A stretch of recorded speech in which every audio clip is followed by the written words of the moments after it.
important to our local community and across the state. To support our mission, or even better, to participate in planning City Club programs and engaging in research, become a member.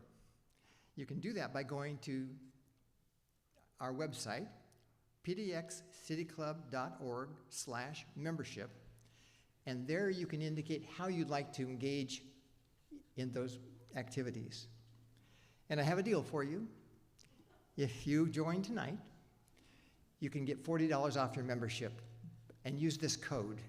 When you go to that join button, put in new, all capitals, NEW40. Now, many people are responsible for developing tonight's program. I want to give a special thanks to Bobby Reagan and Robin Denberg, who are City Club governors and co-producing this program tonight, along with Sam Metz of our program committee. And a special thank you to City Club's programming communication director, Kayla Kennett, for her hard work in bringing the details of this program together. We want to thank our series sponsor, The Standard, and our season sponsors, AARP Oregon and Fight Against Sex Trafficking, for their important support. And you're welcome to give them a hand. We also have community sponsors, KGW News, X-Ray FM, and District 3 Coalition Southeast Uplift are all helpful to our program and help us reach new audiences. Now, mark your calendars for a couple of important upcoming events. The final Meet Your Counselor event will take place next Tuesday, March 4th at 6 p.m. It'll be at the Immigration and Refugee Community Organization, or IRCO, Socom Touch Center. So please go to the City Club website where you can sign up and get free tickets. On March 7th, we'll launch a new series of public forums and work sessions to address the livability challenges in downtown and inner east side of Portland that we call a prescription for central city livability. This exciting program series will focus on reimagining downtown as a revitalized business district and a vibrant, sustainable neighborhoods. We think of downtown as every neighborhood's second neighborhood. So even though you live out here, it's something that's important to all Portlanders. So the first program on March 7th is at noon at the University Place Hotel. All programs are free with registration, but lunch is available for purchase. You may see a complete list of our upcoming programs on our website. Now to tonight's program.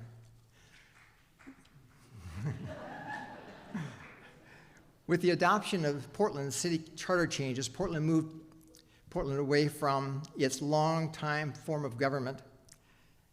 Using a new ranked choice voting system, Portland voters elected 12 city councilors in November, with 3 councilors elected to represent each of 4 new city districts.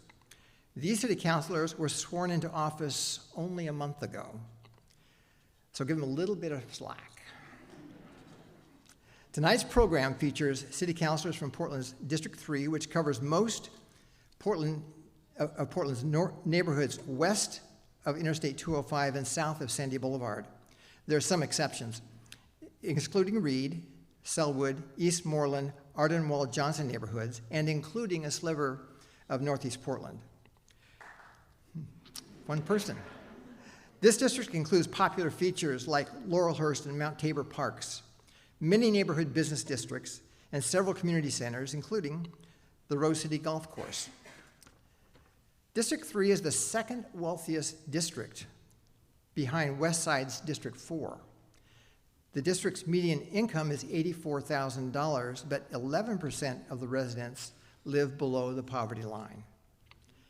This district is racially diverse, and more racially diverse than the city's overall population. According to the 2020 U.S. Census, 75% of District 3 residents were white, 9% identified as Latino, 9% identified as Asian, and 4% identified as Black.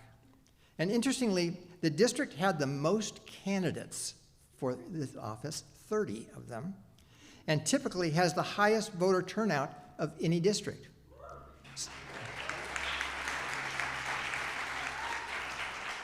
So it's no surprise that we filled this place.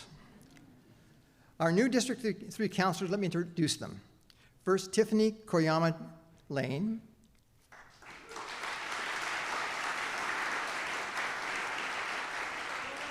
Angelita Morillo. And Steve Novick. Each will tell us a little bit about themselves and in their opening remarks. And we're excited to hear their hopes and dreams and plans for this district, but also for the city in general. And we really are pleased to have all of you here tonight. Our moderator tonight, and for each of our 4 Meet the Counselor programs, is Sophie Peel, to my left. In addition to being a skilled moderator, Sophie has been a Willamette Week City Hall reporter since 2021. She covered the state politics, including reporting in 2023 that led to the resignation of Oregon's Secretary of State. And she previously worked for NPR in Georgia. Okay. Hear, hear. Now, some of you submitted questions at the time of your registration. Thank you for doing that. Sophie has incorporated many of your themes into her own questions tonight. At the end of our program, we'll also have a short live audience question opportunity. So as I wrap up this introduction, I invite you to stay after the program for an opportunity informally to meet your counselor, and also to meet City Club members who are here and be happy to talk with you about what we've been doing and what opportunities you might have. Now, please join me in welcoming the new District 3 City Councilors.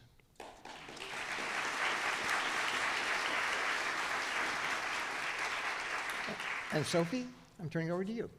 Thanks, John, and thanks to the City Club of Portland. Like he said, this is our 3rd of 4 events, and I think this is by far the coolest space, so you guys win for that one.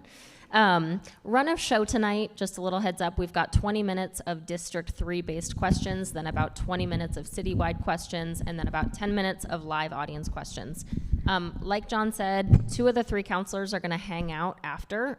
Counselor Koyama Lane is not feeling so well. She still showed up, which is great. So kudos to her.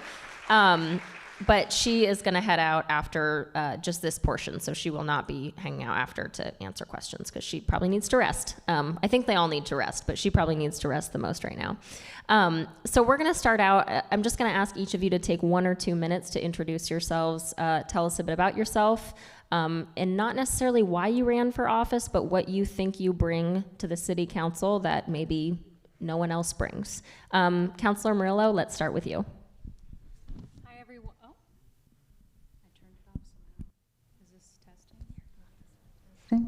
Oh, I'm sorry. Hi, everyone. So good to see you. My name's Angelita Morillo, or Angelita Morillo, for those of you that speak Spanish. Thanks so much for having me and for coming out tonight. This is part of why I love District 3 so much. We do turn out. My family is originally from Paraguay. I moved to the United States from South America when I was just 4 years old, and I really love Portland. Ever since I've had an opportunity to choose where I live as an adult, I've always chosen this place. I just think it's a very special city, and I think that's part of why we're being targeted by the federal government, if I can name the elephant in the room immediately. I think that we're a city of fighters. I think we're a city that cares about people who have the least among us, and I just truly believe in this place and love it very much. I come from doing anti-hunger policy work. That's what I did before being elected to City Hall. I actually worked for Partners for a Hunger-Free Oregon, which is pretty close. It's on 30th and Stark. And I was helping pass anti-hunger policy at the state legislature. I also previously worked for Commissioner Joanne Hardesty doing constituent services and tribal relations policy. So I've really just loved getting to work with constituents, and it meant a lot to me to treat that as almost a community organizing gig and start talking to people. And it was really something that I realized is that a lot of people don't know how to access City Hall, partially because we make it so difficult to access. And so I created a social media account to educate people on local government and politics so that they could get engaged. And I ended up creating a TikTok account that got 36,000 local followers now, where I've engaged young people on how to access their local government. So part of the thing that I think that I bring that none of my other colleagues do is, for one, a different identity. I'm a Paraguayan immigrant. I'm the only immigrant on city council. I'm the youngest person on city council at 28 years old. I know how to engage with a different generation that historically has been ignored or left out of politics. And I also think I have the courage to meet the political moment that we're in. Thanks.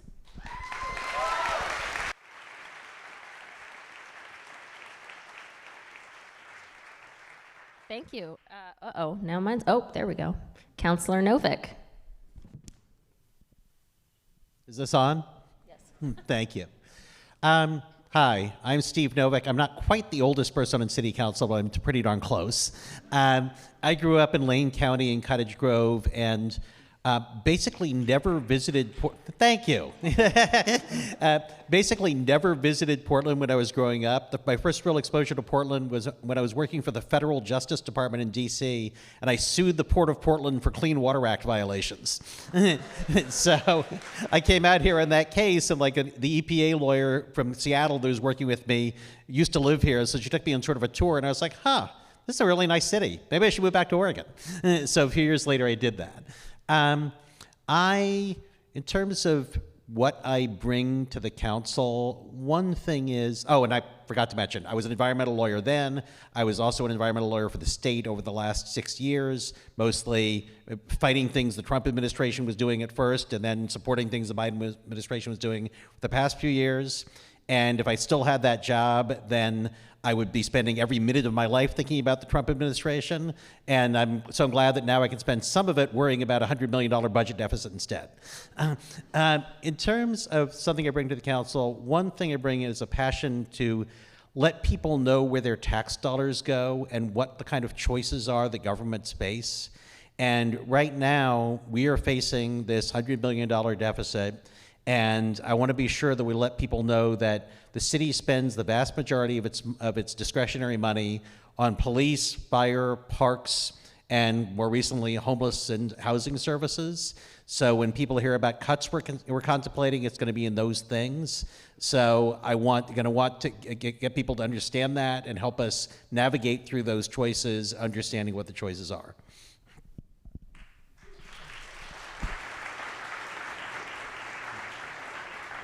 Thank you. And Counselor Koyama Lane. Hey, District 3, how you doing? I'm teacher Tiffany, or Counselor Koyama Lane, Tiffany Koyama Lane, Madam Vice President. People are calling me all different things these days. I'll respond to any of those. I have been a public school teacher for the last 16 years. I'm also a mom to 2 kids, to a 7-year-old and 9-year-old. I live in the Sunnyside neighborhood, bike with my kids to Richmond Elementary. When we first got here, I was thinking about just how much I love this district and how many memories I have in this actual building. I remember doing music together in the back rooms. I have been to concerts with my kids here, with Mo Phillips up here, and was thinking about how a group of Japanese American elders came together and threw a big fundraiser for me last summer in the basement here. So I care a lot about our district. I am an organizer.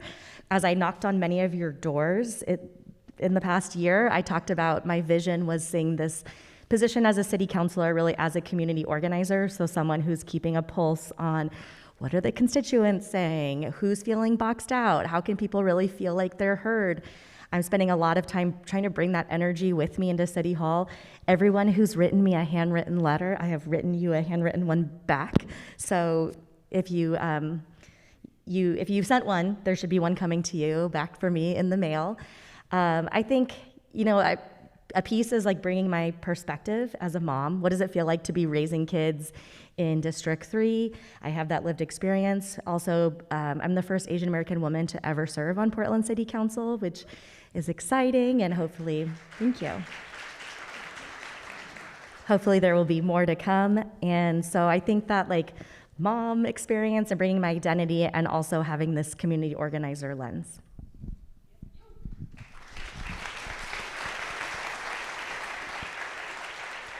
Great, thank you.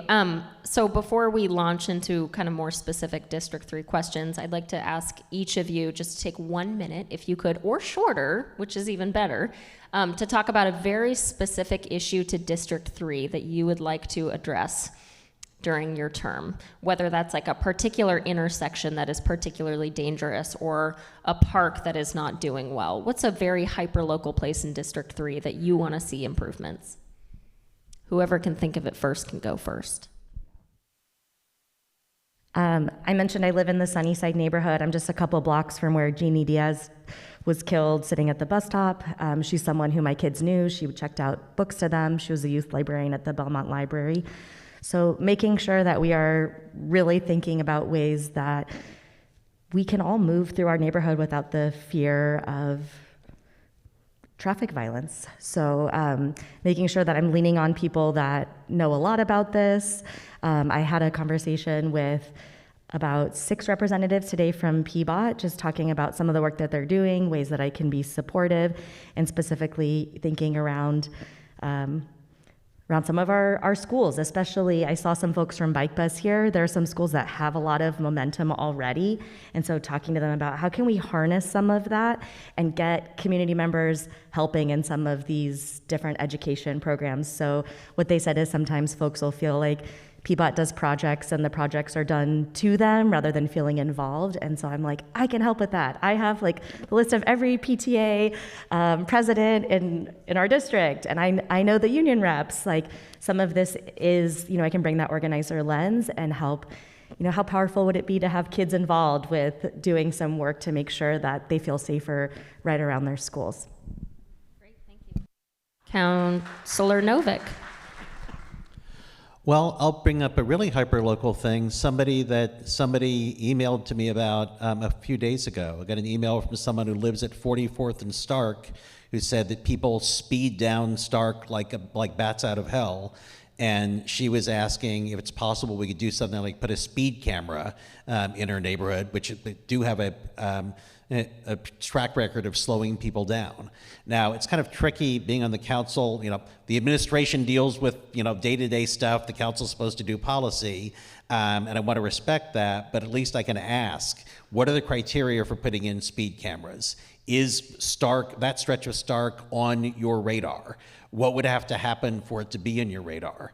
So that's exactly the kind of hyper-local thing that I think that people will benefit from having district councilors who do represent districts and have the time to respond to questions like that. Thank you. Councilor Morillo. Thanks, great question. I think there's a lot of transportation things that we can do in the district, as you've already heard. We have a lot of gravel streets. I'm thinking about, I believe it's like Southeast Holgate or Flavel, and there are different areas that we want to improve, but of course, I'm sure we're going to talk about the horrific budget that we're seeing this year as well. But to talk about something non-transportation related, I would say that we have a district that's pretty dense with young people who tend to be renters, and I'm bringing forward an ordinance to try to ban algorithmic software devices from, okay, you've heard of it, good.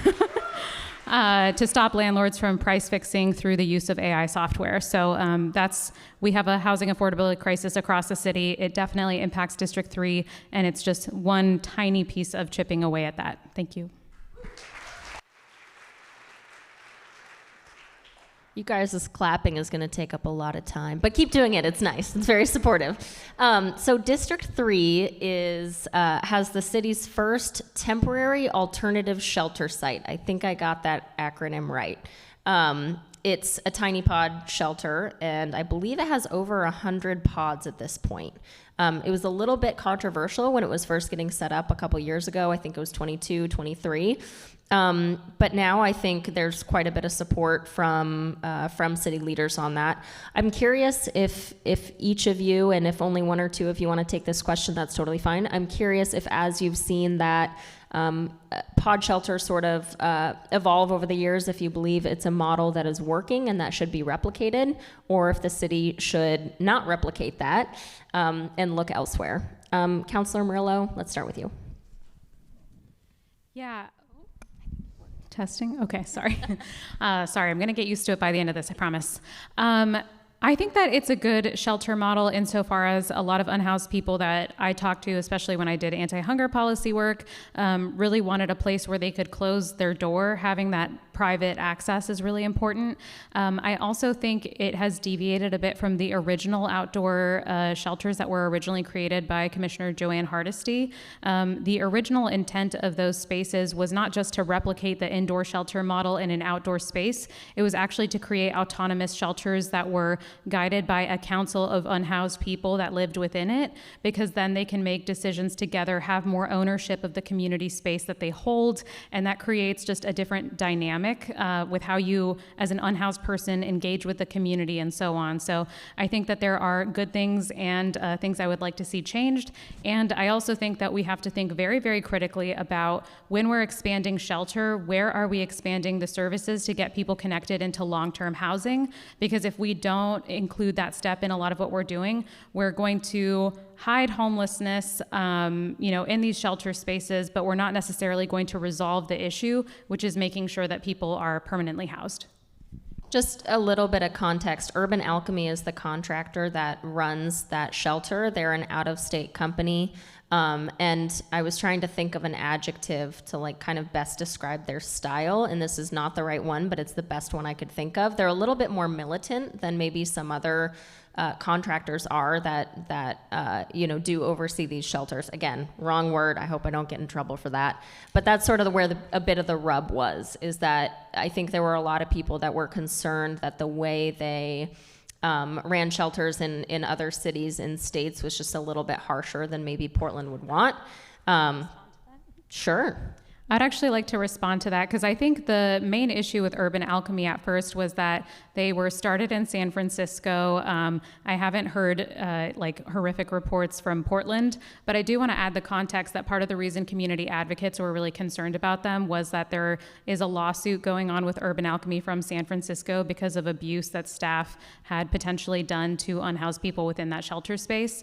So it's not just that they were tough love, trying to get people off drugs or whatever, and having more harsh reinforcement for that. It was that they were looking into potential violations. So I just want to add that context for why advocates were concerned originally. Councilor Novick, it looked like you had some thoughts. Yeah, I just wanted to, Sophie told us she really only wants one of us to answer each question, but I couldn't resist throwing this nugget in, which is a couple of weeks ago, we were on sort of a tour of the task sites, and there was an outreach worker who told us that when he offers shelter and a congregate shelter to people in the street, 20% of the time they say yes. When he offers a space in one of the tiny house villages, 90% of the time they say yes. So that in itself I think is a pretty good reason to keep seeing if we can expand this model. Great, thank you. Counselor, can I ask you the next question? Okay. Great. So there's a lot of focus on downtown and whether we're in a quote-unquote doom loop. There's less emphasis on business districts in other parts of the city, but District 3 is actually home to quite a few business districts that are quite thriving. Hawthorne, Belmont, Woodstock, Foster. But those have experienced some of the same challenges that downtown has as well, maybe not to the same extent, but these are a lot of small business owners that have also struggled to come back from the pandemic. How are you guys thinking about helping those areas and those business owners really sort of bring those areas back to life? Councilor Koyama Lane, I'll start with you. And your question is about downtown or just district? No, not downtown. But district? Yes. District focused. Yeah, I love that question because it is always a downtown focus, which is important and we need to talk about it, but I do think that that's correct, that oftentimes then we forget talking about the businesses that are here in District 3. I'll say that know a lot of the owners of small businesses, because when you teach for 16 years, turns out like you teach everyone's kids. So I find it to be really important to be connecting with businesses and letting them know that I'm here, that I'm available, that I work for them.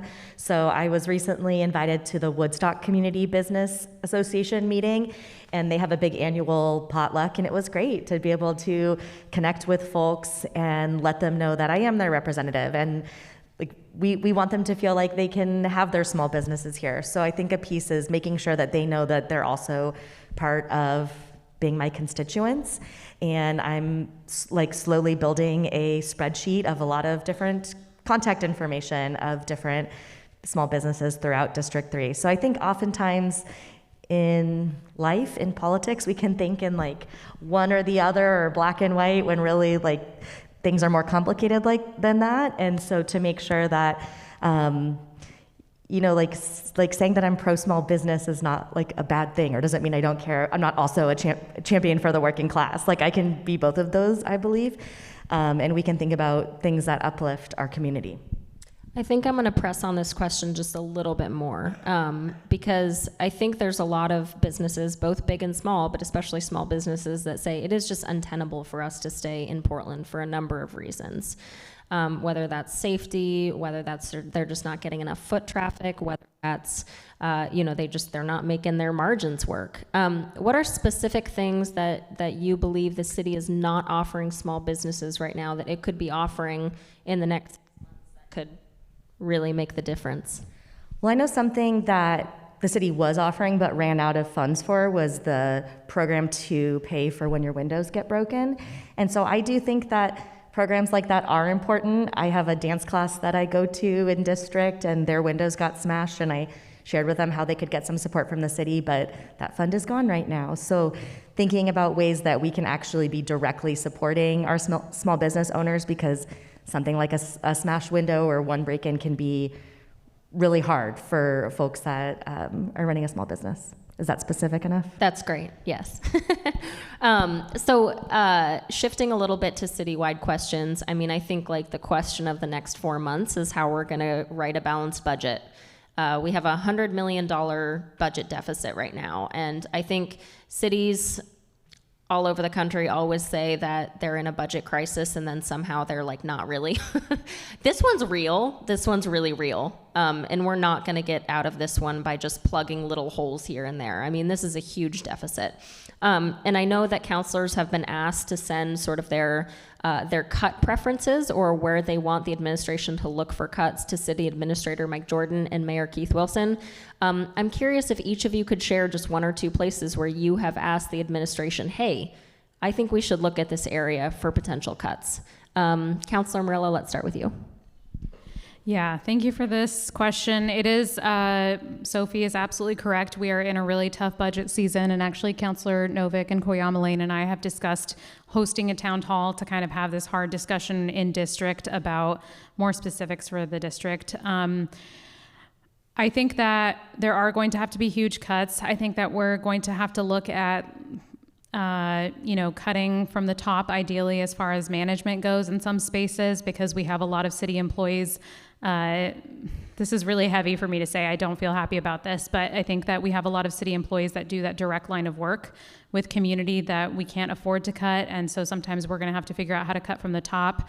I think there is a very real possibility that we are going to have to do big cuts to parks. There is so much deferred maintenance in parks and in the Portland Bureau of Transportation, and we're going to have to figure out some alternative funding revenue, but that is not going to kick in anytime soon. And I think some of those cuts that have to happen will probably be delayed, as far as you're not going to see the impacts of it for a few months until these facilities start deteriorating. And I say all of that with a really, really heavy heart. So I am curious, because I actually don't know the answer to this, but I assume you guys do. If we're looking to cut parks, would it be cutting services or more closing down specific parks or pools? We actually, Oddly, in our committee structure, responsibility for parks has been divided between Councilor Mitch Green's committee that deals with recreation programs and Councilor Murillo's and I committee that oversees parks qua parks. And we actually asked the head of parks recently, what would it mean to close down a park? How much does each park cost? And she said, well, actually closing down a park isn't what the first thing that she would do. It'd be a matter of do you decide that you're not going to replace the lights that are going out? Do you decide that you're not going to, mow the grass, et cetera? So I think that, probably we'll be looking at specific program offerings in recreation, but also asking questions about, I think that we might have to make decisions about not shutting down parks now, but sort of deciding, well, are there some parks where we know that we probably will never be able to keep up removing the invasive plants? So can we tell people that we're not removing the invasive plants in this park anymore, so the park is going to look significantly different in another 10 years? And actually, Councilor Maria and I are going to have the Parks Bureau in our committee in a couple of weeks to sort of go over the options and make sure we have a good understanding of where the money goes, what cuts can be made to things that can be brought back, and what cuts are, if you make them, then you're basically consigning a chunk of the park system to oblivion. Councilor Novick, you had mentioned that cuts are probably going to also happen at fire and police. Can you speak to that? Well, basically the four big things are police, fire, parks, and housing homelessness stuff. One option you could take is say, well, homelessness is really the county's priority. We've been stepping up. We can't afford it anymore. We'll leave that all to the county. But the county is now saying we don't have any money either. We have $100 million less than we need to keep on doing homeless services. That's hard. Fire is hard because I actually had the Fire Bureau 10 years ago for a brief time, and we have 31 fire stations. And if you cut a fire station or cut a shift in one of those stations, then you're basically saying to people in that neighborhood, if your house catches fire or burns to the ground. That's maybe a little dramatic, but I think it's more or less true. So there are some places in town where they get very few calls. So you could say, if you're making widgets, let's shut down that station. But then you're saying if there is a fire in that neighborhood, you're out of luck. As far as police are concerned, there's parts of the police that I think are wildly understaffed. We basically have hardly any staff to investigate burglaries anymore. But they will also tell you that they're hard on patrol. We actually had them in the Public Safety Committee today, and we're sort of asking, tell us how much time your officers spend on calls of varying levels of priority.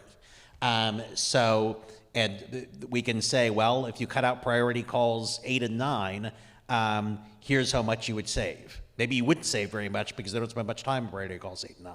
But those are the kind of conversations that we need to be having. Councilor Koyama Lane, I'm going to ask you this next question because Councilor Novick mentioned the budget issue at Multnomah County. So on Friday, Multnomah County said that the Joint Office of Homeless Services is facing a $104 million budget shortfall. And that is despite getting quite a bit of money to the tune of, I think, $150 million last year from the Supportive Housing Services tax. There's a number of reasons why the county is saying it's in this financial position looking at this deficit. They say if all of these cuts come to fruition, that they will need to cut about 25% of their current homelessness services, including 220 shelter beds and 2 adult shelters. I think this news came as a shock to a lot of people. The county is asking for money from the state. It's asking for money from Metro. Councilor Koyama Lane, I'm curious, in light of this news, do you think it's as simple as Multnomah County asking for funding from the state and from Metro, or do you think a deeper sort of excavation of what is happening at the joint office and how it's currently using those tax dollars is needed? What do you think is the balance there? Great question. I think a lot of people are asking the same question. I also found out pretty much when everyone else found out on Friday, just a little bit before, about what was coming out of the county. One piece that I know to be true is that a lot of constituents are frustrated, feeling like these different bodies that you all mentioned are pulling in different directions. So we have to make sure that I already am hearing from folks that it's feeling better. Is Commissioner Brim Edwards still here? I saw her here earlier. But we have been doing, I'll speak for myself. I've been working hard to make sure that I'm having a lot of conversations, that I'm coming to the table with the county commissioners, Julie Brim Edwards is my commissioner, with folks at Metro, to make sure that it doesn't, I think the average constituent, maybe you all are a little bit more engaged with the average constituent, but I feel like the average constituent is like, I don't really care who's in charge here. Like, government is government. You guys kind of need to like pull in the same direction and figure this out. So in terms of like, do we need to do a deeper dive into auditing how the county is spending money? I would say in general, I'm here for transparency. So you might have seen, if you're following our city council, that we're pushing to ask more questions and say, actually, you need to like show us what you're doing with this money here. If that makes sense, I would support that. It's no secret that our current mayor really, really cares about focusing on homelessness and making sure that we're serving folks who are living outside. So I know he is spending every day to try to make these different groups pitch in. I don't know. Did I answer your question? Yeah, in a sense, yes. I mean, this is a huge question, right? Like, no one can truly answer this question. I mean, but I do want to ask the question a little bit differently. In light of Friday's news, what is one question you have for Multnomah County or the Joint Office of Homeless Services that this has brought up for you? Councilor Murillo, let's start with you. I think the biggest question for me upon hearing that news, and I heard it a little bit before the news broke, but was really how long have you known about this? I think I was curious about when they had known about this, because we're partnering on a lot of big issues together, dealing with the new shelter systems that are being put together. And so I think in order to truly be good and effective partners together, we need to have all of the information up front about our finances at the city, our finances at the county, so that we can make those decisions together. So I think that what I would like to see moving forward is a bigger leeway and more time to figure those things out together. I also don't want to scare the audience further, but the federal issues are going to impact us locally. The reality is that the federal government is already doing cuts to HUD and to other homeless services. We're probably going to get funding taken away for big projects like the Rose Quarter. So us being able to collaborate up front openly is going to be absolutely critical at this time. And that's a question that I would have, and an expectation that I have moving forward as well. Great. Thank you. Councilor Novick, one quick question you have for the Joint Office. The basic question for Multnomah County is, they agreed that they were going to take over the city-run tiny house village sites, take over operating them. And the question is, are they still going to do that? Nice. Can I say one more thing? Yes. So tomorrow there's going to be a joint work session that you can stream into with city councilors and folks from the county. And I think in those spaces, we need to be really asking some of these questions and making sure that we're having the conversations in public in front of you all. So I encourage you to tune in. Great. So we're gonna shift to a question about taxes. So Governor Tina Kotek, her Central City Task Force, which is a group she convened basically to try to address the issues going on in downtown and how to bring the part of that city back. They recently came out with a report entitled, it's very long and very boring, 19 Facts About Economic, Fiscal, and Service Conditions in Portland, Oregon. The top line findings of that report are that Portlanders are really feeling overtaxed. And it actually is contributing to some sort of out-migration out of this city, and including small businesses that are just feeling like they cannot make their margins meet in this city for a variety of reasons. On the other hand, we have a number of city bureaus that are in an existential budget crisis that's not going to get repaired in the next year. So the Portland Bureau of Transportation, the Parks Bureau, those bureaus both have really existential funding crises that, again, are not going to be remediated when we have just like a stronger fiscal year. We basically have to find new ways to fund those bureaus or just let them sort of fall to the wayside.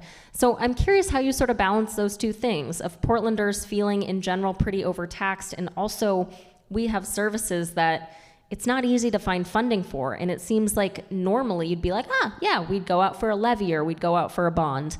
So I'm curious how you guys are sort of thinking of that dichotomy, and when I think about it, it feels a little hopeless, but I know that's not the right way to think about it. So let's hear your guys' better ideas. Anyone can take that one. Such an easy question, Sophie. I think that we have to do a better job of showing people what their taxes are being used for, and this is something that Councilor Novick emphasizes a lot. I think that we don't do a good enough job of telling people what they're paying for, and that can be a problem long term. I also have very scary reports from PBOT where they're like, our streets are going to be gravel in like the next few decades if we don't change some funding revenue issues now. So I think that we're going to have to find ways to be creative and work with community in ways that we never have before. So when I'm thinking about parks, maybe not getting some of the services, not having the grass mown, not having some of the invasive plants taken out, is that something that we come together as neighbors and we do ourselves to make sure that this continues to function? And then we have city do other core services that can't be done by the community. I think that this is going to be a space, we are just in a historic time in so many horrible ways, where we have to all pitch in together in a way that we never have before. We're going to have people maybe open the spare room in their house to have their neighbor live there. You know, like, we are going to have to be creative and work together in ways that we never have before, and I believe that we can do that. And also, you know, I'm looking into some things. I'll speak for myself, because I don't want the governor to be mad at all of council. She can just be mad at me. I'm interested in what it would look like to maybe do like a street fee or something like that to maintain some of our streets. I'm interested in looking into it. I have not yet, so I would need to investigate that. But, you know, we do have some existential questions to answer here. Thank you. Councilor Novick.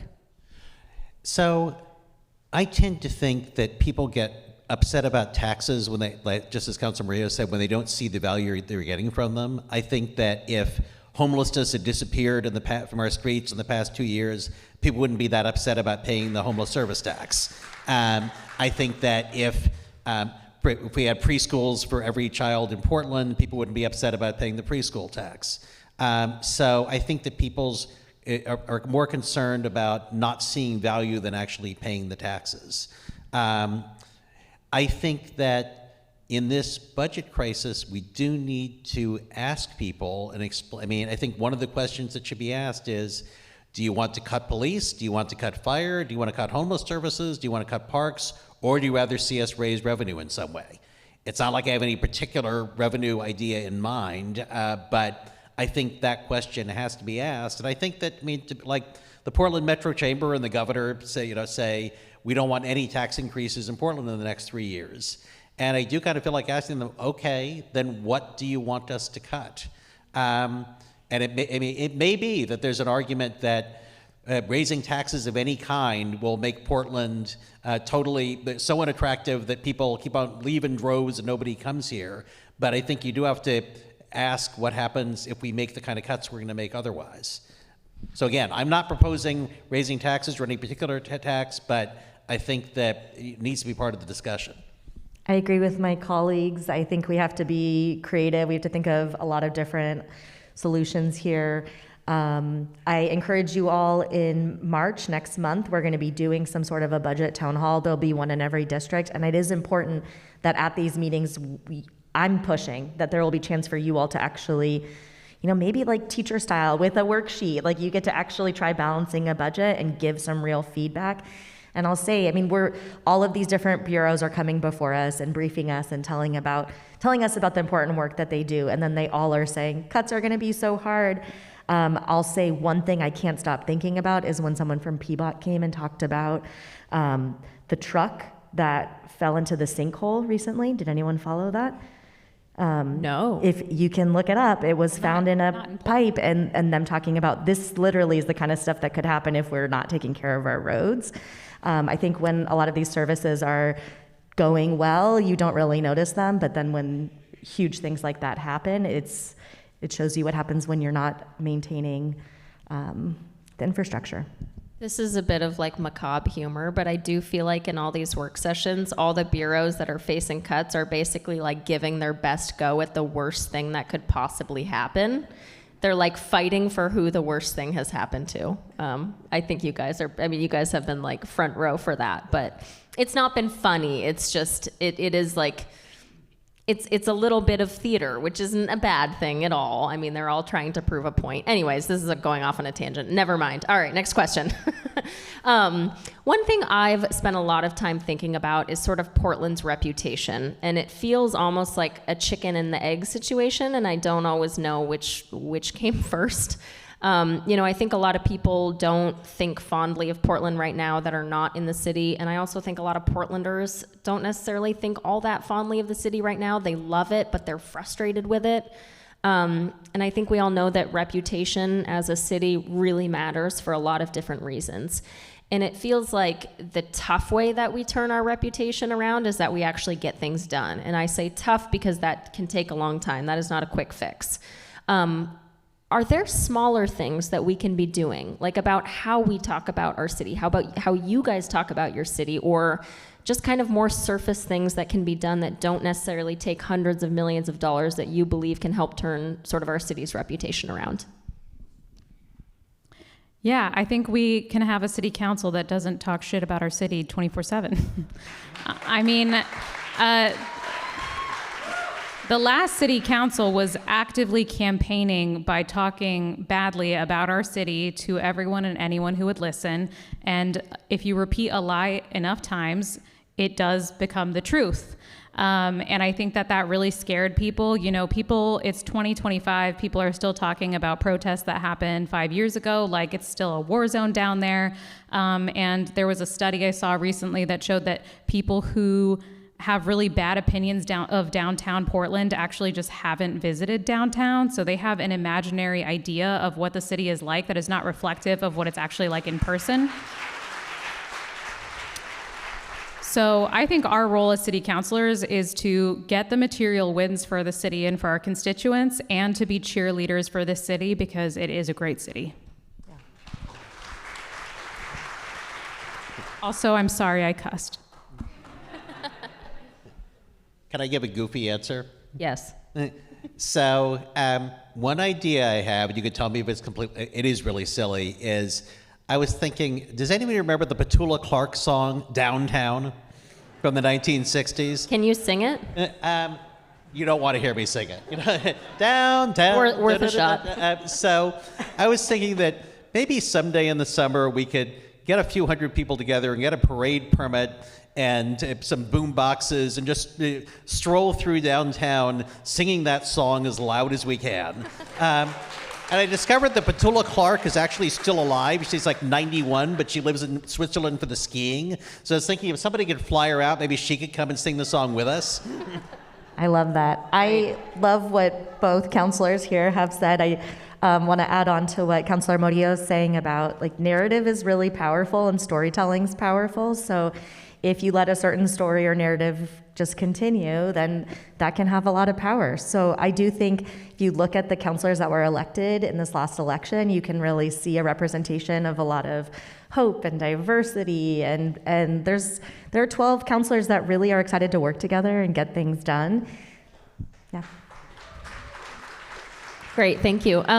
Okay, we have reached the time when we do live audience questions. If you have a question, please make your way to Sam Metz with the mic. So please, if you are asking a question, if there is a preamble to your question, please keep it less than 20 seconds, and your question must have a question mark at the end. It cannot be a statement. We'll have time for about 4 to 5. Councilor Koyama Lane, thank her for coming out even though she's very sick.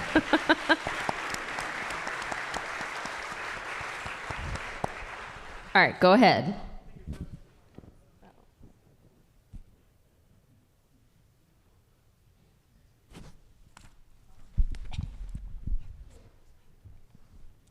While they're figuring this out, I'm just excited to see folks that I saw at a renters town hall last weekend here again.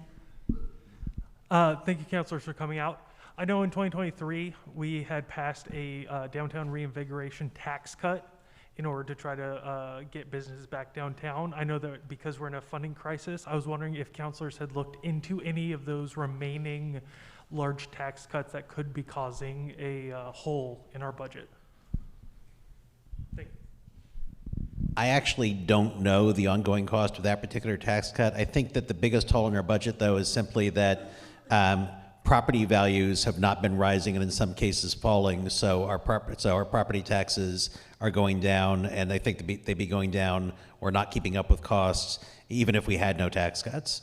I mean, we've been hearing for years about the vacancy, Portland leading the country in downtown business vacancies, and that's catching up with us. So I know what you're referring to. It's technically not a tax-free zone for downtown businesses in the way that I had originally thought. I had asked questions about this. It's a tax credit that certain businesses were given to stay open, basically to survive the pandemic. So I think they each got $200,000 in a tax-free zone. And I think that anything and everything is not off the table right now. So I assume that would be looked at through the Arts and Economy Committee. And I'm interested in taking a look at literally anything we can do. I want to find out, one of my frustrations with the last city council was trying to have communication with them. When you, except for Mingus Maps, you would contact them, you would write them, you would call them, and you would never have a response back. What will you be doing to improve that accessibility and communication? And will you be doing anything like a newsletter from each of you to us? Because I love when Representative Noss and Gamba from our district give us newsletters. We know what's going on. Thank you. Big fans of newsletters in here.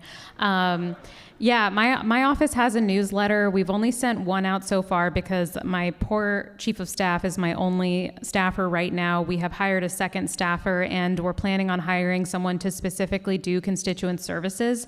Part of the struggle that you're seeing right now in accessing us is that under the new form of government, we have a shared constituent services person per district, and they have to answer all of the calls and emails for the three of us, which also means that person can't necessarily represent our point of view in the way that your individual constituent services person could in the past. So that's why I'm hiring someone who's going to specifically help me with some of that and with writing the newsletters and getting that information out. And I don't know how many folks here like to be on social media. Something that I try to be pretty hands-on about is using Instagram and TikTok to make videos explaining the policies that I'm bringing forward and things that I want to do. I understand. I'm the youngest city councilor, guys. I'm going to use social media to engage in some ways, but I'll find ways to hyperlink my videos into the newsletters so that you can see them in different avenues. I just wanted to say that we interviewed a guy for a possible job today. One of the things I told him is, if you're with us, one of your jobs will be to beat me up until I agree to sign off on newsletters and make sure that I'm sending them out regularly. Hello. Turn it towards me. Thanks. I'm Albert Kaufman, and I live here in the neighborhood. And for 10 years, I have been living down the street from Division between Cesar Chavez and 50th. And I've watched as that street, even 10 years ago, was like a mine field, and now it's just worse. And then about 6 months ago, the folks who build crosswalks and do the curb cuts and all that came and sort of outlined what was going to come. Can you get to your question? Yes. And so there's a huge cost-cutting opportunity to please repair our roads and stop building so many of these ADA accessible crosswalks. They replaced ones that were not needing to be replaced, if you ask me. And they probably spent $3 or $4 million just recently on that one stretch of road. So that's a cost-cutting area that I'd like to see approached or addressed. Okay, I'm not sure that was a question, but point taken. Recommendation, all right. Okay, it takes just a moment for me to get to my question, but I live in Montevilla. The city changed zoning in order to deal with the homeless crisis. So directly across the street from me, a church put in their desire homeless pods. Then the city and the county funded it. We have no mechanism that's legal to mitigate any problems. So the only thing that's available is a good neighbor agreement, which I helped work with the neighborhood association. Yeah, so my currently, there's a guy that got kicked out. He was given some help. He got kicked out. He's living in his van. And my question is, what can you do to help me? Because the way everything is structured currently, the mechanism for making sure people don't camp outside of this homeless shelter, it doesn't exist. So what can you do to help me with this particular situation? And by extension, the rest of the neighbors who are dealing with all these shelters that are being put in Montevilla? Well, we can make sure that, so you're complaining about a guy who was kicked out and is living in a van on the street? We can ask about it. I mean, one question, we were dealing with another question about somebody, people living in their vehicles, and as long as they're parked legally, I think that there's some issues with trying to move them. But also, I need to review the good neighbor agreement and see if there's nothing in there that addresses this. Can something be added? So the real answer is I don't know. But again, this is why we have district representation. And actually, my staff guy, Spencer, who was with the Montevilla Neighborhood Association, is sitting right there. And please give him your name, number, and email, and we'll follow up. Great, thank you. My name is Liz Holland. I'm a victim of being hit by a car as a pedestrian. My question is, I live on 47th and Sandy Boulevard. I want to know what we can do to make these streets safer. This happened 5 years ago during the pandemic. I'm angered because it happens over and over and over. I have a flyer that you guys are familiar with from PBOT about people, victims of car accidents. And yeah, I'd already asked. I just want to know what we can do about fixing the streets and the traffic. Thank you so much for your question. And I want to first start out by saying that I'm really sorry that happened to you. That should never happen in our streets. I have been almost hit by a car on Division, on Sandy, on Burnside, more times than I can count, wearing very bright clothes, and it's a real issue that we need to look into. I think particularly with Sandy Boulevard, something I ran on that I'm interested in pursuing despite the budget deficit is taking a look at how we can change Sandy to maybe add some bike lanes or rapid transit, which would probably slow traffic down by eliminating some of the car lanes. I think that there are ways that we can be transformative about how we use the physical space to slow cars down. And I think sometimes when there's just wide open visibility, it's really easy for people to think they can speed on ahead. And we need to change the physical landscape to make sure that they don't have the option to do that. So that's something I'm committed to looking into. And with the budget deficit, I'll be honest, I don't know when that would happen, but yeah, thank you for sharing your story, and I'm sorry that happened to you. We've got time for one more question, but if you didn't get your question answered and you are in line, the counselors are going to stick around. So if you can find them in the crowd, pester them with your question. All right, last question. Hi, thank you for being here, and thanks for your patience. This is my first time engaging with local politics. Woo! But in lieu of so much that is happening currently in the country, I wanted to see and I don't know a lot about city council either, but I wanted to understand better what was within your ability and what's within your purview in terms of advocating for the trans community in Portland.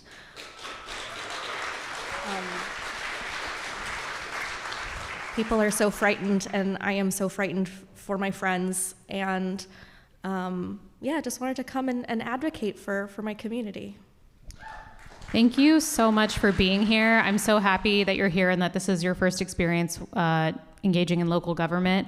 I think that while the city of Portland has taken a few steps, we're a sanctuary city for immigration, and I also think that we have some things within our purview as far as the reality is Portland might become a refugee state for a lot of our queer and trans friends from other states who are coming here seeking safety.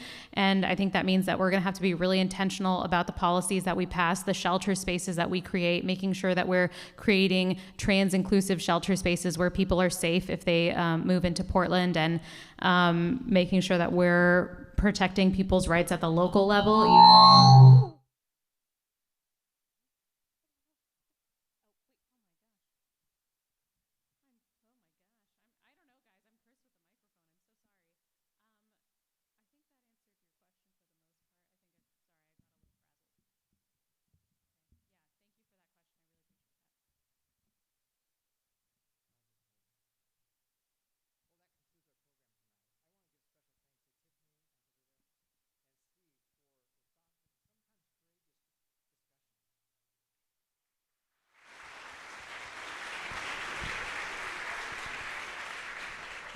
We at City Club are rooting for your success, and we'll watch how you perform.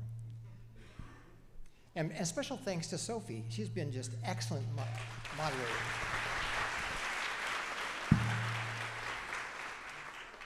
And I want to thank our sponsors again. Sponsors again?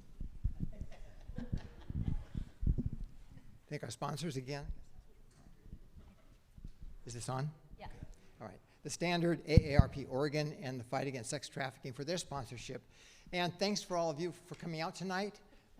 Your support for these counselors is terrific, and I'm sure you'll hold their feet to the fire as they go through their session. Remember, we conclude our Meet the Counselors session a week from tonight at ERCO for the District 1 counselors, if you'd like to attend that. And finally, please consider becoming a City Club member. Or make a contribution for tonight's event if you'd enjoyed it. Go to pdxcityclub.org/membership, and I hope you'll take us up on that invitation. Now it's time for you to meet with the counselors if you'd like to stay and do that. And there are other City Club members around if you'd like to chat with us. Please do.